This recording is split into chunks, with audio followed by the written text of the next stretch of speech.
Okay, Pastor Hassan, Principal Prepare this seminar. Si Pastor Arcel po ang mananalangin para sa ating pag-umpisa ng seminar. Tayo po ay sama-sama. Pakilang mo kapag Diyos na may masalamat. Salamat po sa napakakabilang pagpiling na sa atin. Sa araw na ito, Diyos, upang aming mga anak, magkatid sa ibanin. At patuloy na sa Panginoon, pagpili ng pakilain ng pamilya sa ating kalagayan. Diyos, dalangin po namin ang malayang pagkilos ng bigla ng Espiritu.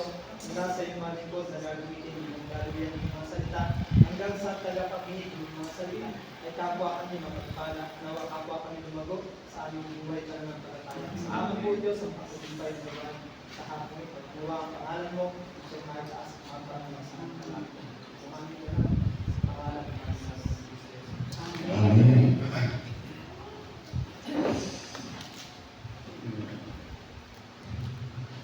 God is Alpha and Omega. Ang Diyos po natin ay yung tinatawag na Alpha at Omega. According to Ephesians chapter 1, verse 3 to 4, we can understand what is Alpha and Omega of God. At mula po doon sa Efeso, kabanatang 1, talatang 3 hanggang 4 po, ay maunawa natin mabuti bakit tinawag na Alpha at Omega ang Diyos. God's love, Father's love, that is Alpha and Omega. Sapagkat mula sa pag-ibig ng Diyos ay maaari na pong ibilang na Alpha at Omega. Almost Almighty God the Father want to make us as His family. Ibig sabihin, itong makapangyarihang Diyos sa simula pa lamang ay ninanais niya po tayong makabilang sa kanyang pamilya. But to be His family means not only believing. This is real relationship. Pero ang nakabilang po doon sa kanyang pamilya, hindi lamang po sapat ang pananampalataya na sinasabi po natin, kundi ito isang matibay na relasyon sa kanya. We have all our own family in the house. Bawat po sa atin ay may kanya-kanyang pamilya sa ating mga tahanan. That's why we love each other. We know each other.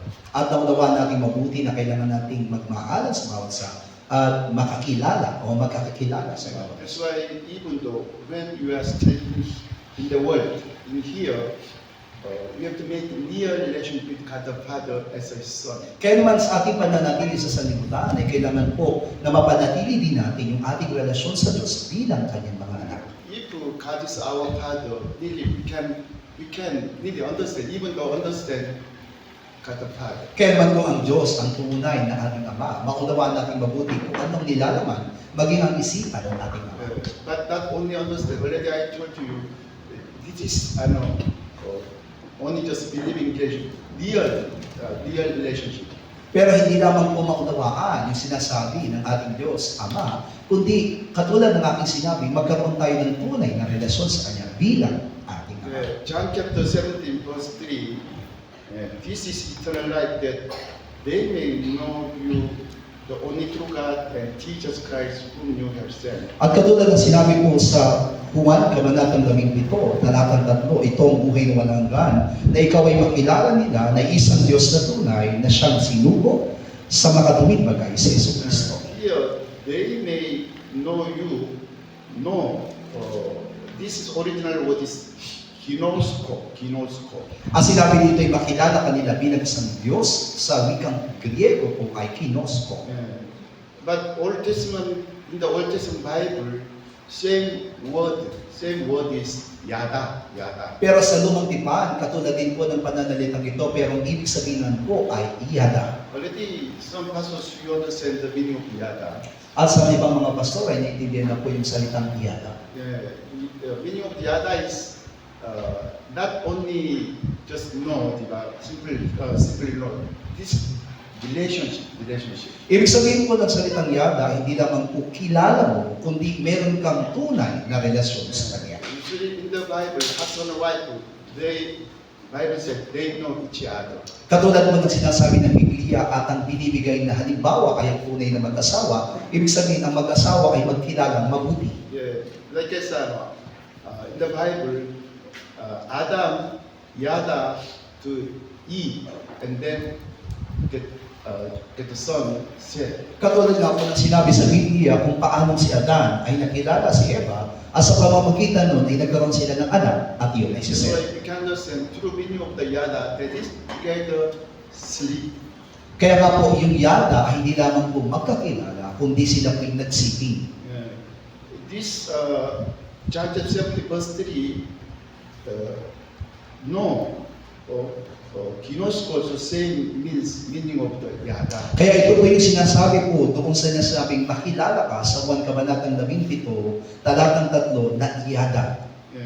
Like I said, physical our father and mother, we know our father and mother. Kung paano nga sa ating mga magulang, ama at ina, ay kilala rin natin silang mabuti. But problem is, now even the Christians, we don't know God the Father. Pero ang nagiging problema ngayon sa maraming mananampalataya, hindi pa lubos na nakikilala nila kung sino ang ama.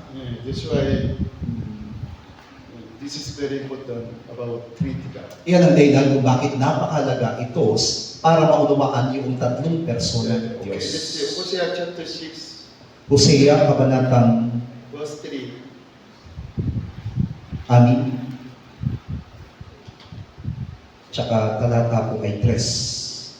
At aking kilalanin, tayo'y magpatuloy upang makilala ang Panginoon. Ang kanyang paglabas ay tunay na parang umaga, at siya'y paririto sa atin ni parang ulan, na parang huling ulan na dumididig ng lupa. Yeah. What's the message of the book of Hosea? God said, Jehovah God said, I am your husband, you are my wife. Ang tunay na mensahe po ng aklat ng Hosea ay kumakatawan doon sa katagang ikaw ay aking asawa na lalaki at ako ikaw ang asawa kong babae at ako ang asawa mong lalaki. And then this, let us know, original word is yada.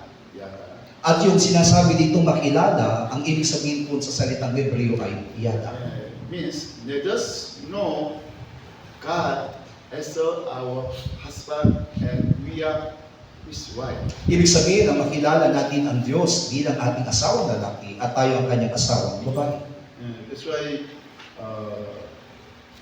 today almost Christianity, they don't know what is God's will. At maging sa kasalukuyan ng mga Kristiyano po ay hindi alam kung ano ang pagiging Kristiyano.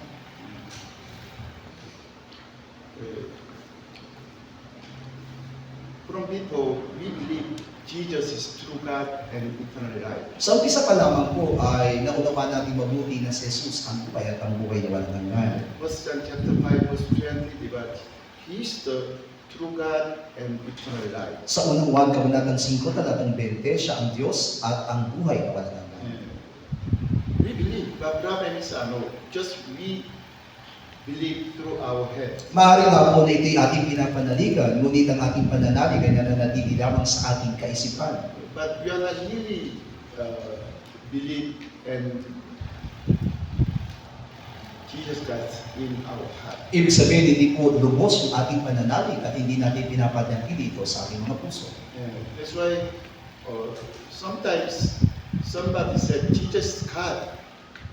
When you hear this kind of message, just this question about is really is true. Kaya di ba kapag meron nagsasabing si Jesus ay Diyos at ito'y narinig natin, ibig na ito'y madali nating panaligan, nagkakaroon tayo ng katanungan, totoo kaya ang sinasabi niya? But thanks God, because this afternoon, really we can believe and understand Jesus, true God, and His eternal life. Pero sa hapong ito, hayaan po natin na maunawaan natin mabuti na si Jesus ang tunay na Diyos at ang buhay na walang hanggan. 2 Corinthians chapter 13, verse 14, Apostle Pablo explained about Trinity God. Mula noon sa 2 Korinto, Kabanatang 13, talatang 14, pinapaliwanag ni Apostol Pablo ang tatlong person ng Diyos. The grace of Lord Jesus Christ and love of God and communicate with Holy Spirit be with us all. Ang biyaya ng Panginoong Jesucristo at ang pag-ibig ng Diyos at ang pagkikisa ng Espiritu Santo ay sa inyong lahat. Ephesians chapter 1 verse 3, God chose us in His love, also in Christ. At kung paano nga po na sinabi po doon sa Efeso Kabanatang 1, talatang 3, na tayo hiniran ng Diyos sa pamamagitan ng kanyang pag-ibig at ni Yeso Kristo. Really, God created us for His love, in His love. Ibig sabihin, tayo binilikha ng Diyos para sa kanyang pag-ibig at dahil sa kanyang pag-ibig. Yeah. Ephesians chapter 1, there's three definition of God, God the Father. At alam natin na yung Epeso, kabanatang 1, ay tumutukoy po doon sa ating pagkahirap sa masimula. Ephesians chapter 1, verse 4, He chose us in Christ, means already God knows us our sin. Ibig sabihin, mula sa Epeso, kabanatang 1, talatang 4 na tahiliran sa pamamagitan ng Yesu Kristo, na sa simula pa lamang ay alam na ng Diyos yung ating mga magiging kasalanan. That's why even though men, people, sinner, already God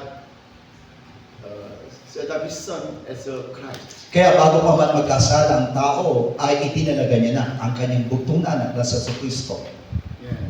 That's why Ephesians chapter 1 verse 7 is God's predestination will be saved by His Son's blood of Jesus Christ. Kaya naman doon sa Epeso, kabanatang 1, talatang 7, itinalaga na ng Diyos na tayo maliligtas sa pamamagitan ng dugo ng kanyang bugtong na anak.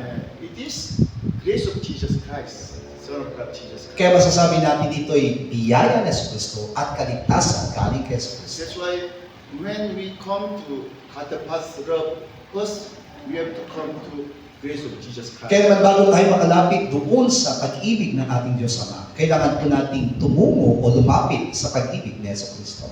And then Ephesians chapter 1 verse 13, when we believe the Logos, Word of God,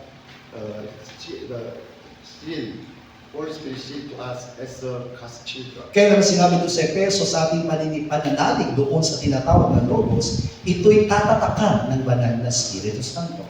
When we become God's children, there's communication with God the Father and Jesus Christ by the Holy Spirit. Kaya nga po sa pamamagitan po ng ating pong pananalig kay Yesu Kristo, ay nagkaroon tayo ng tunay na ugnayan mula sa Diyos sa pamamagitan ng Espiritu That's Santo. why now we believe God the Father, Son Jesus Christ, and Holy Spirit. Kaya naman tayo ay naniniwala ngayon sa Diyos Ama, sa anak na si Yesu Kristo at sa banal na Espiritu Santo. We are not believe this fact that He is the Antichrist. At ang sino mang hindi mananalig sa bagay nito ay siya'y Antikristo. That's why really, thanks God, we have need to understand God the Father's love. Kaya naman naunawaan natin mabuti ngayon at papasalamat tayo na unawaan natin ang pag-ibig ng Diyos Ama. Create Almighty God want to make us as His Son. Siya mismo ang manilikha, pero ninanais niya na tayo maging kanyang mga anak. Not only Son, according to Ephesians chapter 1 verse 12, He want to make us as His face of His glory. Hindi lamang po tayo ninanais niya na maging anak, kundi maging kapurihan ng kanyang kalwalhatian. Means God, He created us for His glory. Ibig sabihin, nilikha tayo ng Diyos para sa kanyang kalwalhatian. Hallelujah. Amen.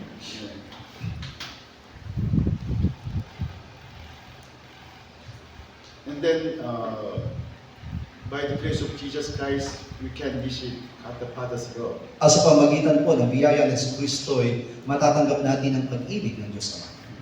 And then, this relationship with God the Father as a Son, there's Holy Spirit, communication by the Holy Spirit. At mula doon sa ating relasyon sa ating Ama ay naroon sa ating kalagitnaan ng banal na Espiritu Santo. That's why Judas chapter 1 verse 20 said, we are praying in the Holy Spirit. Kaya naman sinabi po doon sa Judas kabanatang 1 talatang 20 na papakatibayin ninyo ang inyong mga sarili sapagkat tayo po'y tinutulungan ng banal na Espiritu. From eternity until eternity, God is one God but three persons. Mula sa walang hanggan hanggang sa magpawalang hanggan, ang iisang Diyos ay may tatlong persona. God the Father, God the Son, Holy Spirit, one God. At ang Diyos Ama, Anak at Espiritu Santo ay iisang Diyos. And then from eternity until eternity, He's only one God. At wala- Cannot divide, cannot separate. At mula sa walang hanggan hanggang sa magpawalang hanggan, ang Diyos ay mananatiling isa at hindi pwedeng paghiwa-walayin. Even though when Jesus Christ came to us, also at that time, God the Father, Holy Spirit, same with Jesus. Kaya, With Jesus Christ. kaya naman sa kabila po ng pagparito ng ating Panginoong Jesucristo, nananatili pong kaisa niya ang Ama at sumasa kanya ang banal na Espiritu. Later we'll check some more. But okay, Colossians chapter 1 verse 19. Colosas 1:19 hanggang 20. Sapagkat minagaling ng Ama na ang buong kapuspusan ay manahan sa Kanya, at sa pamamagitan niya ay pakipagkasunduin sa Kanya ang lahat ng mga bagay na pinakayapa niya sa pamamagitan ng dugo ng Kanyang krus. Sa pamamagitan niya, sinasabi ko, maging mga bagay sa kalupaan o mga bagay sa sangkatauhan. According to verse 19, God the Father, He dwelt in the body of Christ, in Jesus Christ, with all the fullness of God. Ibig sabihin po ng 19 na itong ating Diyos Ama ay sumasa ating Panginoong Hesus Kristo ng may kapuspusan. Apostle Pablo, he saw about Trinity God from the beginning. Ibig sabihin na unawaan at nakita mismo ni Apostol Pablo yung tinatawag na tatlong persona ng Diyos mula pa sa pasimula. That's why he said, even though Jesus Christ became man, but God the Father dwelling, living Jesus Christ with all the fullness of God. Kaya kahit na po nagkatawang tao sa Kristo, ang Diyos Ama ay sumasa Kanya at ang kapuspusan niya ay nasa Kanya. It is same Colossians chapter 2 verse 9. Ito po'y katulad din po ng binabanggit sa Colosas, Kabanatang 2, Talatang 9. Sapagkat sa Kanya ay nananahan ng buong kapuspusan ng pagka-Diyos sa kahayagan ayon sa naman. It's saying God the Father, He dwells all the fullness of Godhead in the body of Christ. Ibig sabihin, ng Diyos Ama ay sumasa kay Kristo na may kapuspusan. Yeah, that's why NIV said, in Christ all the fullness of the deity lives in the bodily form. Kaya naman sinasabi po doon sa magandang balita ng Biblia, ang kapuspusan ng pagka-Diyos ng Diyos ay sumasa kay Kristo. What's the meaning of the deity? That is God, diba? God. Ibig sabihin ng tinatawag ng pagka-Diyos, yung Diyos mismo ang tinutukoy. That's why this verse 9, the deity, same word is the God, the Father. Kaya nga po, yung sinasabing pagka-Diyos, yung salitang pagka-Diyos, yung Diyos mismo ay sumasa kay Kristo. But Apostle Pablo is be careful, diba? That's why he just explained the deity. But deity is God, diba? The God, the Father lives in the body of Christ. Kaya po, nagiging maingat lamang sa mga salita si Apostol Pablo na ginamit niya po yung salitang pagka-Diyos, pero sa orihinal na salin, ang sinasabi doon na yung Diyos mismo ay sumaskatawan ni Kristo. God the Father is omnipresent, He's all the place. Sapagkat ang Diyos Ama ay nasa lahat ng tao, nasa lahat ng lugar. But in the beginning, before the creation of the world, God the Son, Holy Spirit was in the Father. Pero sa umpisa pa lamang, yung anak at yung banal na Espiritu Santo ay sumasama. Yeah. But when God's Son became man, God the Father, Holy Spirit in the body of Jesus Christ. Kaya naman nang ang anak ay magkatawang tao, nananatili po na yung pagka-Diyos ng Ama ay na kay Yesu Kristo. How about Holy Spirit? Paano po ang banal na Espiritu? Holy Spirit. What is Holy Spirit? Diba? Bible said, this is Holy Spirit. Jesus said, this is Holy Spirit. Ang bawat sa pusabi ay tumanggap ng banal na Espiritu Santo sapagkat yan ay pinangako ng ating Panginoong Jesus na tanggapin ninyo ang banal na Espiritu. When we receive the Holy Spirit, we receive God the Father and Jesus Christ. Ibig sabihin sa pagtanggap natin ng banal na Espiritu Santo, hindi lamang siya ang ating tinanggap, kundi mismo ang Ama at ang Anak na si Because Jesus. all the time, God is one God. Cannot divide. Bakit? Sapagkat sa lahat ng pagkakataon, ang tatlong persona ng Diyos ay isang Diyos at hindi pwedeng pag-iwahiwalay. God created us according to His image. At tayo pinilikha ng Diyos ayon sa kanyang wangis. But we have no time to explain about the meaning of the image. Hindi man natin may paliwanag sa kasalukuyan yung sinasalitang anyo o larawan. But you try to check what's the meaning of the image. Pero kailangan po natin suriin ito, kayo mismo sa inyong sarili. Ano ba ibig sabihin ng larawan? That is, image means not like as form, visible form. At yung larawan na yun ay hindi tumutukoy sa mga anyong nakikita ng ating mga mata. Yeah, image means invisible God's manifest explanation of God is Jesus Christ. Ibig sabihin sa larawan na iyon na nagmanifesto mismo yung Diyos na hindi nakikita sa pamamagitan ng katawan ni Hesus Kristo. Okay, if you have next time chance, we will study about it. At kung may mga pagkakataon pa tayo makapag-aral, ay maaari natin siya sa atin at pag-aralan ito. Okay, John chapter 1 verse 18. Juan Kabanatang 1, talatang 18. No one has seen God at any time. The only begotten Son, who is in the person of the Father, has declared him. Walang taong nakakita kailanman sa Diyos. Ang buntong na anak na nasa sinapupunan ng Ama, siya ang nagpakilala sa Kanya. We cannot see God the Father and Holy Spirit. Hindi natin makikita ang Aba at ang Banal na Espiritu. Only God's Son Jesus Christ came to us. That's why our ancestors, they saw Jesus Christ. Ang anak na lamang ang naparito sa atin, kaya naman ang ating mga ninuno ay nakita sa Yesu Kristo. Yeah. But John chapter 1 verse 18, the word Logos became his body, flesh. At mula doon sa 18 mismo ay sinasabi na yung Logos mismo ang naging kanyang katawan. Later we'll study about the Logos, but the Logos, it was belong to God the Father. Pero tandaan po natin, sa ating pinapag-aralan, maunawaan natin mabuti na yung Logos na yun ay pag-aari talaga sa pasimula pa lamang ng Ama. Logos is like as God the Father's spirit. Ibig sabihin, yung Logos na yun ay kumakatawan sa Espiritu ng Diyos Ama. Yeah, this Logos, okay. Why God called, we call to God the Father? Why, you know why? Bakit nga po ba tinatawag natin ang Diyos na Diyos Ama? Why his name is Father? Bakit po siya tinatawag ng Ama? In the Lord's Prayer, hallelujah name, what's the name? Bakit po tinatawag siya doon sa sinasabi doon sa tinurong panalangin ng Panginoon na sambahin nawa ang pangalan mo? Ano ang kanyang pangalan? Father, Father, it is name. That's why in the Lord's Prayer, every day we call to Father, his name. Pero alam niyo po ba na yung Ama na yun na tinatawag ay mismo kanyang pangalan, kaya naman sinasabi niya tumatawag tayo araw-araw sa kanyang pangalan. The meaning of the Father is the origin, di ba? Origin, like its foundation. Ang ibig sabihin po ng salitang Ama, siya po yung tinatawag na original o pundasyon, yung pinagmumula. All things of God belong to God the Father and coming out from God the Father. Ibig sabihin, lahat ng bagay ay nagmumula sa Diyos at ibinibigay ng Diyos.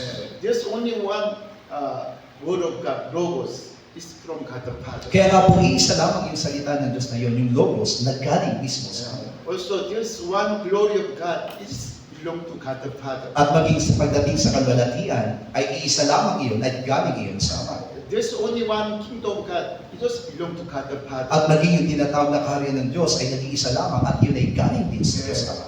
Life, right, and truth, everything of God is from God the Father. Buhay, liwanag, at katotohanan, lahat ay galing sa Diyos Ama. Even though His Son Jesus Christ came, He was in the Father's bosom and came us. Kaya maging ang anak na sa Kristo ay galing mismo sa Diyos Ama sa kanyang sinapupunan. That's why please you understand meaning of the God the Father, Father, meaning of the Father, God the Father. Kaya po, dapat natin maunawang mabuti anong ibig sabihin ng salitang Ama, Diyos Ama.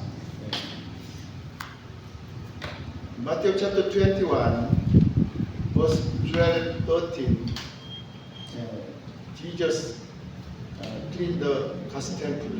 Mula sa Mateo, Kabanatang 21, talatang 12 hanggang 13, ay nilinis ng ating Panginoong Jesus ang templo. Okay, together. Sabay-sabay po tayo at pumasok si Jesus sa templo at itinaboy niya ang lahat ng bumibili at nangamimili sa templo at ginulo niya ang mga dulang ng mga mamamalit ng salapi at ng mga upuan ng mga nagbibili ng mga kalapati. At sinabi niya sa kanila, nasusulat, ang aking bahay ay tatawaging bahay padalanginan. Kapag ginagawa ninyong yungit ng mga tulisan. Yeah, Jesus said, verse 13, diba? It is written, my house shall be called a house of prayer, but you have made it den of thieves. Ang anak mismo na si Jesus Kristo ay nagsabi, ang aking bahay, tatawaging bahay panalanginahan, dapat ginagawa ninyong yungib ng mga tulisan. It is saying John chapter 2, verse 16 to 21. Also, let's explain about Jesus Christ cleaning the first temple. Ito rin ay nakasulat doon sa Juan Kabanatang 2, talatang 11 hanggang 16 hanggang 11, na kung saan nilinis ni Jesus ang templo.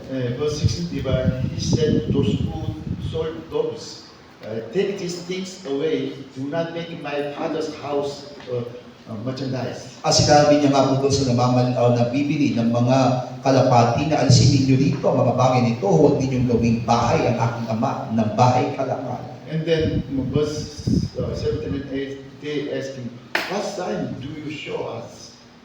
Sa 17, sinabi niya, anong tanda ang maaari mong ipakita sa amin? Yeah, verse 19, destroy this temple, in 3 days I let you it again. At sumagot siya sa 19, igiba ninyo ang templong ito at aking tatayo sa 3 araw. Yeah. Verse 21, diba? He speaks of the temple of his body. Sa 21, sinabi, dapat pa sinasalita niya ang tungkol sa templo ng kanyang katawan. Yeah. Now you see, Jesus in the first temple said, destroy this temple. Mismo na ating Panginoon Kristo nagsabi doon sa templo na wasakin o igibatin niyo ang templo ito. But he was speaking of the temple of his body. Pero ang tinutukoy niya ditong templo ay mismo ang kanyang katawan. Yeah, because body of Christ, just through God's temple and Jerusalem temple, it was made by the true temple. Sapagkat mismo ang katawan ni Jesus ay ang templo, ang tunay na templo ng Diyos, at maging yung templo na nandun sa Jerusalem ay ang tinatawag na templo. Okay, it is important.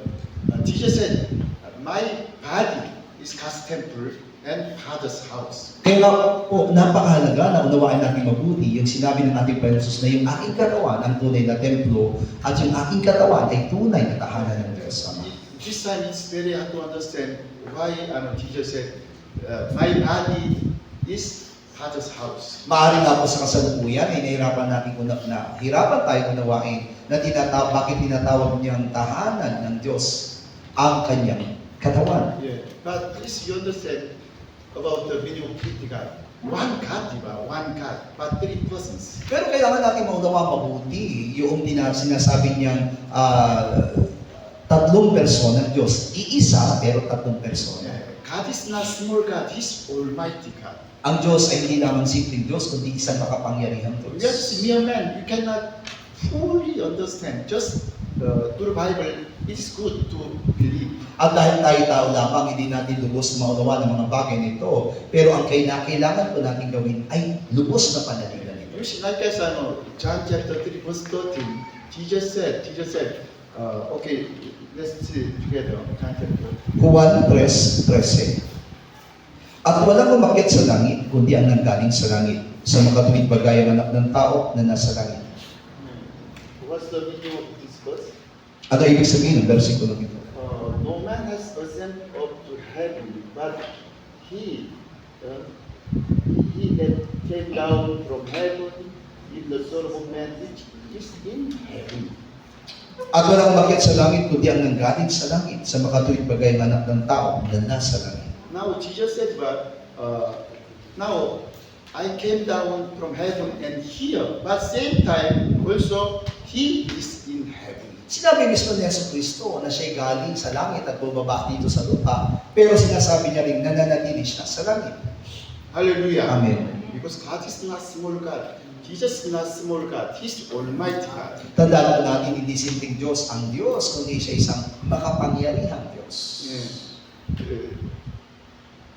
But problem is, we think Jesus is very small man, small God. That's why He died on the cross. Pero ang nagiging problema po sa atin ay minamalit natin yung kanyang pagka-Diyos, kaya siguro sinasabi natin kaya siya namatay doon sa krus. Yeah, of course, Jesus can become man to die on the cross. Si Yesu Kristo ay tunay po na naparito sa lupa para mamatay doon sa Yeah, krus. but after 3 days, He died from death among from the dead men.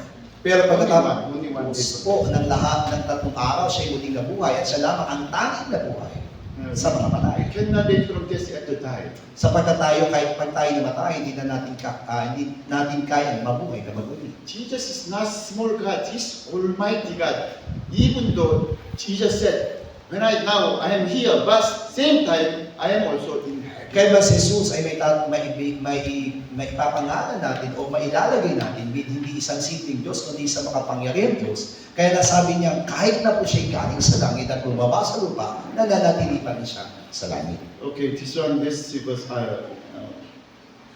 because through book of the John, we can really believe about Trinity God. Sa pamamagitan ng aklat ng Juan ay maunawaan natin mabuti ang tatlong persona ng Diyos. Yeah, because Apostle John, he saw Trinity God from the eternity.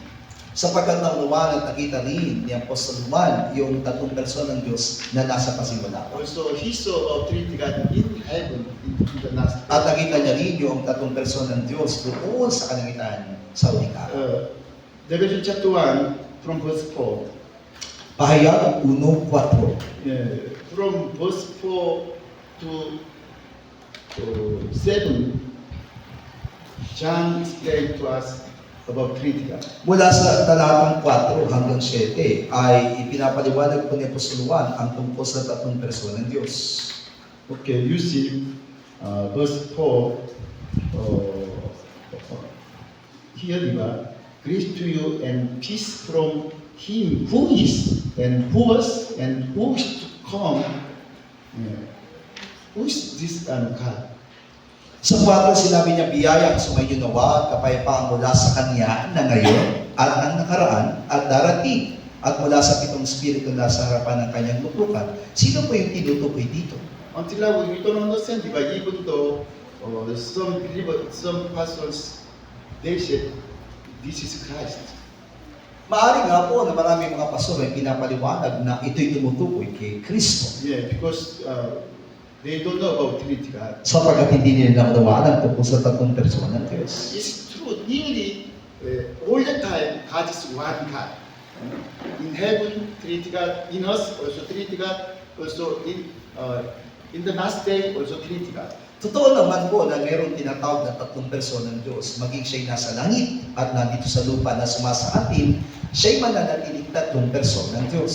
Here, from Him who is, who was, who is to come is God the Father. Sabi niya, mula doon sa Kanya na ngayon at ang nakaraan at darating, ito'y tumutukoy sa Diyos Ama. Also, from seven spirit, His Holy Spirit, diba? Who are before His throne, His Holy Spirit. At yung tinutukoy naman 7 spirito na nasa harapan ng Kanyang lutukan, ay tumutukoy sa banal na spirito. Verse 5 and 6 says about Jesus Christ. Jesus Christ. Hanggang 7, diba? 5 to 7. Okay, sabay-sabay. Talatang 5 hanggang 6, ito'y tumutukoy kay Kristo, kaya sabay-sabay po natin babasahin. At wala kay Kristo na siyang saksing tapat na panganay sa mga patay at pangulo ng mga hari sa lupa, doon sa umiibig sa atin at nagsikatlag sa atin ng ating mga kasalanan sa pamamagitan ng kanyang dugo. At ginawa tayong kaharian, mga sacerdote sa kanyang Diyos at Ama. Sumakanya nawa ang kalulatian at ang paghahari magpakailan kailanman siya nawa. There's no problem about this one, diba? We can understand Jesus Christ. Wala pong problema sa mga talatang ito at naunawaan natin mabuti na ito'y tumutukoy kay Yesu Kristo. But this, Revelation chapter 1, God said, diba? God said, not Jesus Christ, God said. Pero mismo sa pahayag kabanatang 1 ay sinabi mismo ito ng Diyos. Ang Diyos mismo ang nagsalita. Verse 8, you see, again, you see, okay, sabay-sabay. 8, ako ang Alpha at ang Omega, sabi ng Panginoong Diyos, ngayon at ang nakaraan at sa darating ang makapangyarihan sa lahat. Here, I am the Alpha and Omega, beginning and end. That is not Jesus Christ. Of course, God is one God. You can say Jesus, isn't it? Okay, no problem. It's okay. Sa talatang 8, sinasabi niya dito na hindi lamang ito tumutukoy kay Yesu Kristo. Totoo nga po na tatlong persona ng Diyos at iisang Diyos lamang, pero hindi si Yesu Kristo lamang ang tinutukoy sa talatang 8. Yeah, but Apostle John really want to explain a Trinity God. That's why you can you have to really understand this verse 8 says about God the Father. At dahil nga po'y pinapaliwanag ng Apostol Juan ang tungkol sa tatlong person ng Diyos, kaya ang tinutukoy ng Apostol Juan sa talatang 8 ay ang Diyos Ama. Yeah, because God created us, God created all things by the God the Father in His blood. That's why He said, I am the Alpha and Omega. At dahil nga po, nilikha ng Diyos ang lahat ng bagay ayon sa kanyang pag-ibig, kaya naman sinasabi, tinutukoy ng Diyos Ama na siya ang Alpha at ang And Omega. then all the time, God is one God. Even though when Jesus Christ became man, He was with God the Father, Holy Spirit. At ang Diyos ay nananatiling tatlong person ng Diyos, kaya naman maging ang Panginoon Yesus ay bumaba dito sa lupa upang magkatawang tao, hindi po nag-iwahiwalay at nanatili po itong tatlong person ng Diyos. That's why God the Father said about God the Father, who is, who was, and who is to come. Kaya naman, ang tungkol sa Diyos Ama ay tinutukoy siya na ngayon, at nakaraan, at darating. Because when Jesus come again, also God the Father will come with us with Jesus Christ. Sapagkat sa muling pagparito ng ating Panginoon Jesus, sa muling pagdating niya, kasama niya rin po ang ating Diyos Ama. Revelation chapter 4, verse 8. Pahayag 4:8. At ang apat na nilalang na buhay na may aning na pakpak, bawat isa sa kanila ay may mga puno ng mata sa palibot sa loob. At sila'y walang pahinga araw at gabi at nagsasabi, Banal, banal, banal ang Panginoong Diyos, ang makapangyarihan sa lahat na nabuhay at nabubuhay at siyang darating. And they said, Holy, holy, holy, Lord God Almighty, who was, and who is to come. Sinabi mismo ng anghel ng Diyos na banal, banal, banal ang Panginoong Diyos, ang makapangyarihan sa lahat na nabubuhay at siya'y darating. Lord God, diba? Lord God, original word is Kyrios Theos God, God, God. Sabi dito, Kyrios Dios, sabi sa Panginoong Diyos, siya po ay tumutukoy sa Diyos mismo. Yeah, the Lord God said, He's Almighty. Yeah, Lord God is Almighty, who is to come. Na itong Panginoong Diyos na ito ay makapangyarihan sa lahat na nabubuhay at siyang darating. Yeah, that's why Revelation chapter 14, verse 1, 144,000 standing on the holy mountain, diba? Mountain Zion, and in the forehead of their forehead there's name. Sinabi doon sa pahayag kabanatang 14 talatang 1 na nakatayo sila doon sa bundok ng Sion kasama ang 144,000 may pangalan niya. God the Father will come to us in Jesus Christ. Ibig sabihin ng Ama ay darating kasama niya sa Kristo. So, Revelation chapter 16, verse 5. 16, talata 5, at narinig ko ang anghel ng tubig na nagsasabi, Matuwid ka na ngayon at ng nakaraan, o banal sapagkat umatol ka na sa gayon. Now, angel said to God, God, you who are and who were, because who were the Holy One. Sinabi mismo ng anghel doon sa ating Diyos, ikaw ay matuwid na ngayon at noong nakaraan. You know, this Revelation chapter 16, verse 5, already Jesus Christ on the air, on the air. Now, during tribulation, Jesus Christ will standing on the air. Ang eksena po doon sa pahayag kabanatang 16 talatang 5 na sa Yesu Kristo na doon na sa alapaap. At that time, Jesus was not alone. Jesus is not alone with God the Father. That's why who are and who were already in the air. Pero hindi po siya nag-iisa sapagkat kasama niya po ang Diyos Ama, kaya naman siya'y tinutukoy na siyang nakaraan at ngayon at sa darating. Yeah. And then, in the Bible, said about the name to them. Tinutukoy din po ng Biblia tungkol sa Kordero. In the Bible, 30 times to them, says about to them. At alam niyo po ba na 3 beses tinukoy po ang salitang Kordero sa Biblia? Originally 33 times, but 29 times. It is in the book of the Revelation. At bagamat ito ay tinukoy ng 33 beses, Ang 29 na beses na tinukoy ang salitang kordero ay nakatala sa aklat ng bahayan. We understand about the Lamb is Jesus Christ. At alam natin at naunawa natin mabuti na kapag tinukoy ay kordero, ito'y si Yesu Cristo. But the Lamb is not only name. His form will be changed to the Lamb. Pero ang kordero ay hindi tumutukoy lamang sa kanyang pangalan, kundi ito'y tumutukoy sa kanyang katangian. Apostle John saw the throne in heaven, and then just the Lamb, Jesus Christ. At nakita po niya po sa Juan ang trono ng Diyos doon sa kalangitan at nakita niya ang kordero na si Yesu Cristo na naroon. Yeah, it's true. It's true. At ito'y totoo. Yeah. Okay. You see, until now we believe God has His own form, own form. Pinapanaligan po natin at naniniwala tayo na mayroong sariling anyo ang Diyos. Yeah, that's why God created us according to His form, and then we said God is same form. Kaya nga naniniwala tayo na tayo nilikha ng Diyos ayon sa kanyang larawan at kamukha natin siya. Yeah, but no, you see, like I said, Exodus chapter 20, what's the number 2 Ten Commandments? Do not make any form divine, any idols, any forms. Pero pagdating sa Exodus Kabanatang 20, ano po yung nakapaloob doon sa ikalawang utos na sinabi ng Diyos, na huwag kayong gagawa ng anumang larawan. Yeah, because God has no form. Sapagkat ang Diyos ay walang larawan. That's Diyos ang why may walang larawan. many times Moses said to Israel, do not make any image of God, because even though we hear His voice, but we did not see His form. Kaya man paulit-ulit na ipinag-usap ni Moses sa mga salita na huwag kayong gagawa ng anumang larawan ng Diyos sapagkat narinig man natin ang kanyang tinig pero hindi natin nakikita ang kanyang anyo. Yeah. The image, Jesus is image of God. What's the meaning of the image? Tinutukoy po ng Biblia na si Jesus ang larawan ng Diyos na di nakikita. Pero ibig sabihin po ba ng salita, larawan? God is invisible God, diba? Invisible God. Ang Diyos ay isang hindi nakikitang Diyos. Yeah, but we are just mere men. We cannot see invisible God. Pero tayo tao lamang kaya hindi natin nakikita yung Diyos na hindi nakikita. Yeah. But thanks God, because through Son Jesus Christ, we can see God's image, God, about God Himself.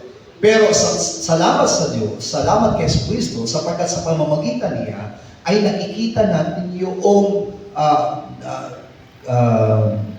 katunayan na may Diyos. Yeah. Jesus Christ is the image of God the Father's word. Ibig sabihin sa Kristo po ay larawan ng salita ng Diyos. Jesus Christ is the image of the God the Father's glory. Ibig sabihin sa Kristo ay larawan ng kalwalatian ng Diyos Ama. Jesus Christ is the image of God the Father's kingdom and His life, truth, everything. Ang sa Kristo ay tinatawag na larawan ng kanyang kalwalatian, ng kanyang liwanag, ng kanyang buhay, lahat ng bagay na meron ng Which Diyos means Ama. God's Son, Jesus Christ, God the Father, God only revealed Himself through His Son, only Jesus Christ. Ibig sabihin, tanging kay Kristo lamang na ihayag ng Diyos ang kanyang pagka-Diyos. You see, like I said, Hebrews chapter 2, Hebreo Kabanatang you 2. try to understand. Unawain natin mabuti.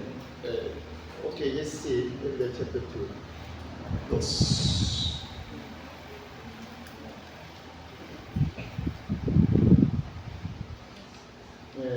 From verse 7, that is says about man as diba? At mula sa 7, ang tinutukoy dito ay tao. But verse 9 says about Jesus Christ. Pero pagdating sa 9, ang tinutukoy na dito ay si Yesu Kristo. Saying will be glorified God the Father in heaven. Saying we have crowned the glory or honor like God the Father. Ibig sabihin, tataglayin din po natin yung kalalatian at karangalan iyon ng Diyos doon sa kalangitan. And the verse 11, Jesus Christ not ashamed call us brother because we are came from one. At pagdating doon sa 11, hindi niya ikayayaan na tayo tawagin kanyang mga kapatid. And then verse 14, diba, verse 14, we have flesh and this body, diba? Flesh and blood. That's why Jesus Christ become like us. same as. At katulad na sinabi doon sa 14 na taglay natin yung laman at kanyang dugo. Kaya naman tayo mismo ang tunay na nagbibigay ng larawan sa Kanya. Hallelujah. Mahirap, diba? Mahirap po bang manuwain? Yeah. God created us like as body and flesh and blood. Na tayo po nilikha ng Diyos na may katawan at laman ng dugo. Yeah. But Jesus Christ become like us, same us. Why? To die on the cross. Ibig sabihin, siya'y naging katulad natin. Bakit? Upang siya'y mamatay doon sa Diyos. Apostle John saw God's throne in heaven.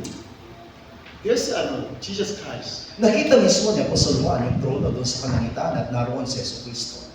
And then we saw, oh, Jesus Christ, the name, your name. It's near form, this form.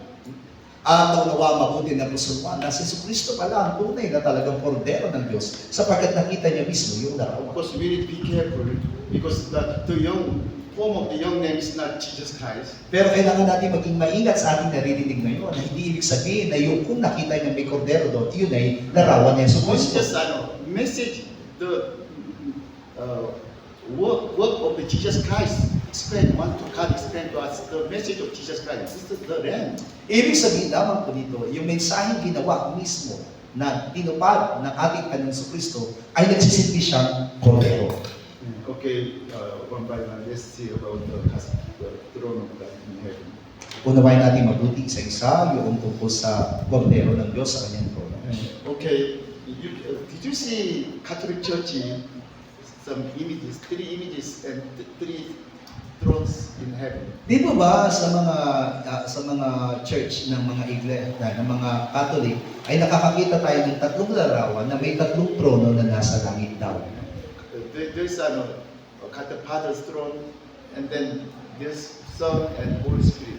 Means God the Father is number 1, number 2, number 3. At ipinapaliwanag ng kanyang larawan na nandun sa taas yung Diyos Ama, nasa bandang gilid po yung Diyos Anak, at nandito po yung banal na Espiritu Santo. Ibig sabihin, number 1 yung Diyos Ama, number 2 yung Anak, number 3 yung banal na Espiritu. Heresy, diba? Dangerous. Ito po ay kasinungalingan at ito po ay delikado. There's only one throne of God in heaven because God is one. Nag-iisa lamang ang trono doon sa kalangitan sapagkat iisa lamang ang Diyos. Yeah, that's why David chapter 3 verse 21. To him who overcomes, I will give the right to sit with me on my throne, just as I overcome and sit down with my Father on His throne. Kaya naman sinabi po doon sa pahayag kabanatang 3, talatang 21, ang magtagumpay ay aking pagkakaloobang umupong kasama ko sa aking luklukan, gaya ko naman ang nagtagumpay at umupong kasama ng aking Ama sa kanyang luklukan. If we overcome our old self and the evil one, the devil, we'll sit in the throne of God with Jesus Christ. Kaya naman kapag natagumpayan po natin yung ating lumang pagkatao, tayo ay kasama uupo ni Yesu Cristo sa kanyang luklukan. But the throne of Jesus Christ, it was belong to God the Father, God the Father's throne. Pero tandaan natin, yung trono inuupuan ng ating Panginoon Yesu Cristo ay pag-aari mismo ng Diyos Ama na kanyang niluluklukan. But God is all the time one God. That's why Jesus said, I'll sit on the throne of my Father with Father. Pero dahil nga po, mananatiling nag-iisa lamang ang Diyos. Kaya naman, sinabi ng ating Panginoon Yesu Cristo na ako uupo doon sa trono ng aking Ama, kasama ng Ama. Yeah, not 2 thrones, not 3. Hindi po 2 trono, hindi rin 3 trono.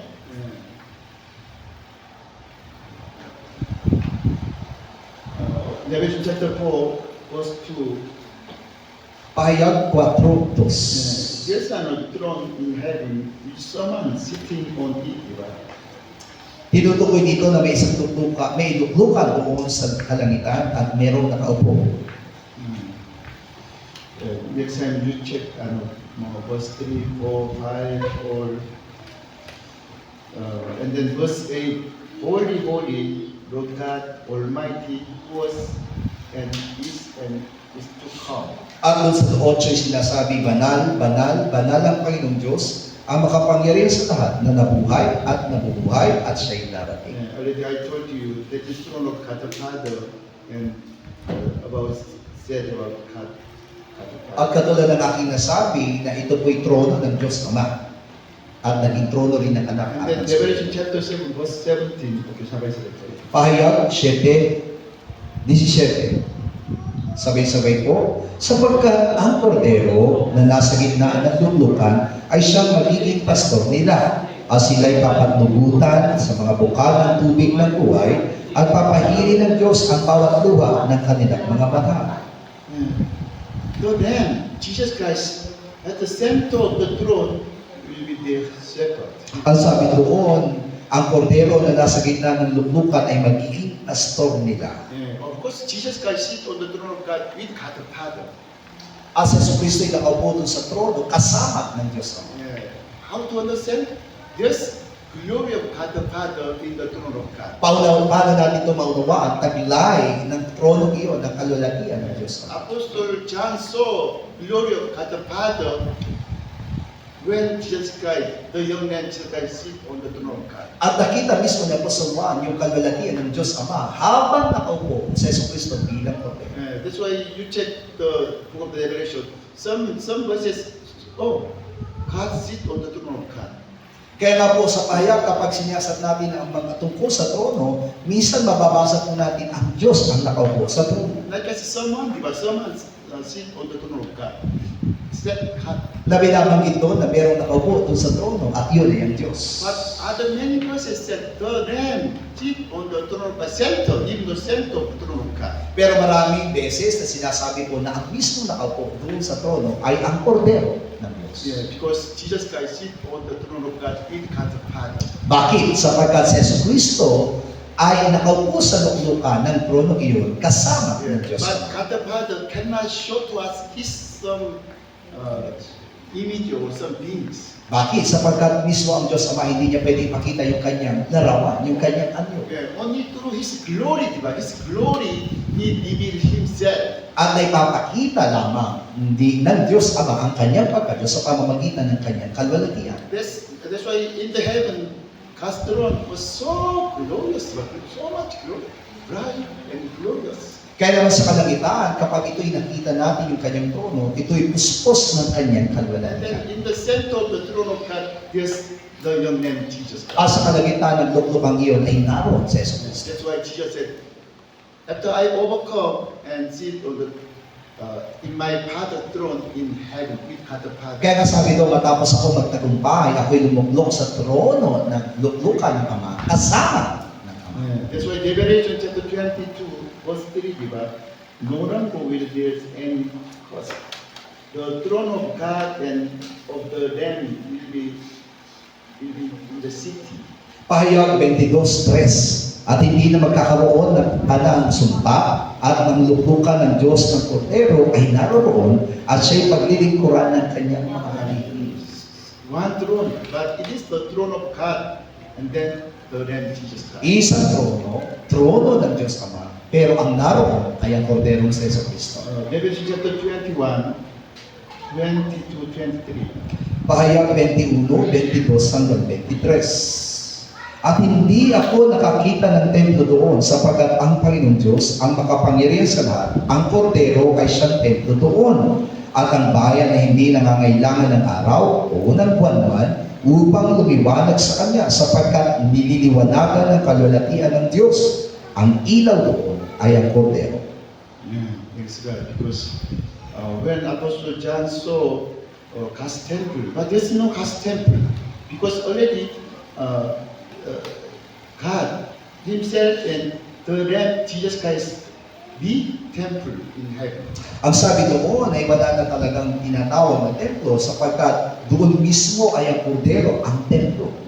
Please, you understand, all the time God is one God. That's why Jesus said, do not make den of robbers, the thieves. This is my Father's house.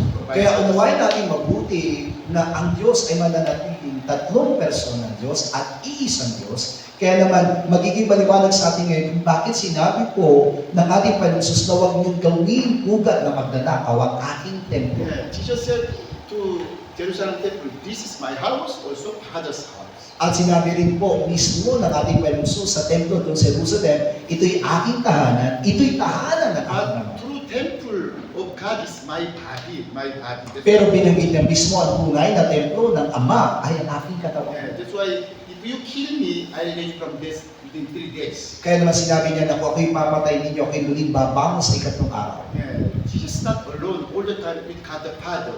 God the Father, Spirit of God the Father became His flesh, His body. Ibig sabihin, hindi nananatiling mag-isa ang ating Panginoon Jesus sapagkat sa pamamagitan po ng Logos na yun, iyon ang kanyang naging katawan. This is John chapter 1 verse 14, diba? The Logos, the Word became His flesh body. Ibig sabihin, ito po yung tinutukoy doon sa 1 Kabanatang 1, talatang 14, na yung mismong Logos na nagkatawang tao, yung Logos ay naging kanyang katawan. Our body came from dust, but body of Christ, Jesus Christ, body is came from heaven. Kung paano ang ating katawan ay galing lamang sa alabok o sa lupa, samantalang ang katawan mismo ng ating Panginoon Jesus ay yung Logos na kanyang naging katawan. It's very simple. The Logos, the Word, became the body of Christ, flesh. Napakasimple lamang na yung Logos ay naging katawan ng ating Panginoon Kristo, naging kanyang katawang lupa. That's why you have to really understand about the Logos. It was from God the Father. Kaya naman kailangan natin maintindihan mabuti ang salita, ang tinatawag na Logos na ito'y galing mismo sa Ama. Later we'll check about the God's Spirit, Father's Spirit, the Logos. At patuloy natin maunawang mabuti ito sa pamagitan ng pagsiyasat kung ano po yung Espiritu ng Diyos, yung Logos. All the time, God is one God. Nananatiling nag-iisa ang Diyos. In heaven, God is one God. Mula sa langit ay merong isang Diyos. Like I said, in eternity, there's nothing about. There's only one God. At that time also, God is one God, but 3 persons. Kung paano nga po sa mapagwalang hanggan sa pasimula ay wala pang anuman kundi meron doong isang Diyos na tatlong persona. At that time, Jesus Christ, Holy Spirit, in the Father. Na kung saan ang banal ng Kristo at ang banal na Espiritu ay sumasama. Yeah. But after God created heaven, His Son came to heaven, diba? At that time, God the Father, Holy Spirit, in Son Jesus Christ. Pero nang nilikha ng Diyos ang kalangitan, dumuon din ang ating Panginoon Kristo, pero kasama pa rin niya ang Ama. Also, when Jesus Christ became man, the Father Spirit became His flesh, not divided. At nang siya'y magkatawang tao dito sa lupa, yung Espiritu mismo ng Ama ay nasa Kanya. Iyon ang Kanyang naging katawan. Even though when we receive the Holy Spirit, not only Holy Spirit, we receive God the Father Spirit, also Spirit of Christ. Kaya naman sa ating pagtanggap ng banal na Espiritu, hindi lamang yung banal na Espiritu ang ating tinanggap, kundi yung Espiritu ng Diyos Ama at maging yung Espiritu ni Kristo. Jesus Christ also Spirit. Sapagkat sa Kristo ay Espiritu. God the Father also Spirit. Maging ang Diyos Ama ay Espiritu. Everything of God is Spirit. Ibig sabihin, lahat ng nasa Diyos ay Espiritu. Hallelujah. Amen. Because God is not man. Sapagkat ang Diyos ay hindi tao. That's why His eternity, His eternally living God. Kaya siya tinatawag na huwag magpawalanggang buhay na Diyos. What's the meaning of the Spirit? Yes, it exists. Even though we cannot see, but it exists until eternity. Ano ibig sabihin ng Espiritu? Siya po'y nananatiling nariyan mula sa magpawalanggan hanggang sa magpawalanggan. This time, even though we cannot see Kahit hindi natin siya nakikita. God's glory, but it is Spirit. Even though in the last day, in heaven, you can see God's glory. Kung paano nga po na yung tinatawag na kalalatian ng Diyos ay hindi natin nakikita dahil ito Espiritu, pero pagdating natin doon sa langit, naroon din ang kalalatian ng Diyos. The truth word of God is Spirit. Will not disappear eternally. Yung Logos, yung Espiritu ng Diyos, ay Espiritu at hindi ito mawawala magpakailanman. Just this time, please, you understand and believe God is one God all the time. Ang kailangan lang natin paniwalaan ngayon at panaligan na ang Diyos ay iisang Diyos. That's why Jesus said, Father and me one.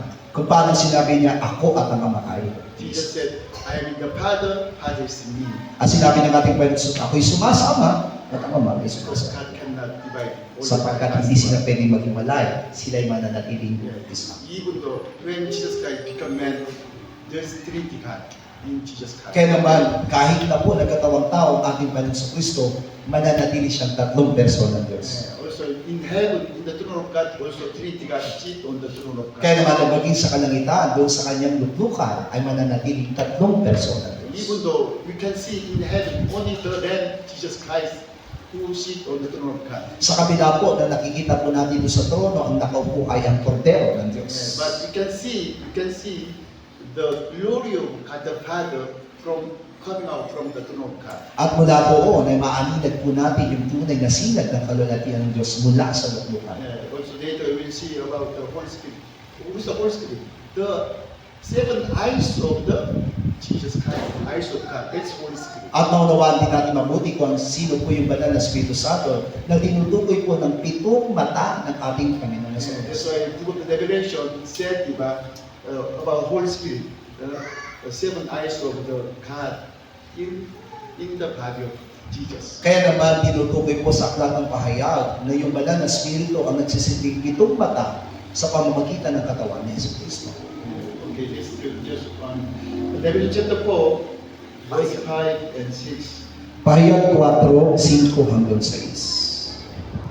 At mula sa luklukan ay may lumalabas na kidlat, at mga tinig at mga kulog, at may 7 ilawang apoy na may nagliliyab sa harapan ng luklukan, na siyang 7 Espiritu ng Diyos. At sa harapan ng luklukan ay wari na may isang dagat na bubog na katulad ng salamin. At sa gitna ng luklukan at sa palibot ng luklukan ay may 4 na nilang na buhay na puno ng mga mata sa harapan at sa likuran. In front of the throne of God, there's 7 spirits. Sa harapan ng luklukan ay may 7 Espiritu. Also, in the young man Jesus Christ also, he has 7 eyes. 7 eyes, diba? He's Holy Spirit. At mula doon sa doon sa kordero ay nagtataglay ng 7 mata at yun ay ang banal na Holy Espiritu. Spirit also cannot separate from Jesus Christ. Ibig sabihin, hindi rin pwedeng umiwala yung banal na Espiritu kay Yesu Cristo. Zechariah chapter 4 verse 10. Zacarias 7, Gis. At huwag ninyong pihatiin ng babaeng baho. Zechariah chapter 4 verse 10.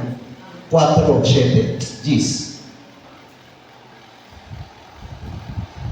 Sapagkat sinong nagsihamak sa araw ng maliit na bagay, sapagkat ang ito ay mga gagala at makikita nila ang pagpatong tingga sa kamay ni Zorobabel, at ang mga ito ay ang mga mata ng Panginoon na nagpaparoon parito sa buong lupa. Hallelujah. Okay, let's take 10 minutes break time. Tayo ay magkakaroon ng 10 minutong break.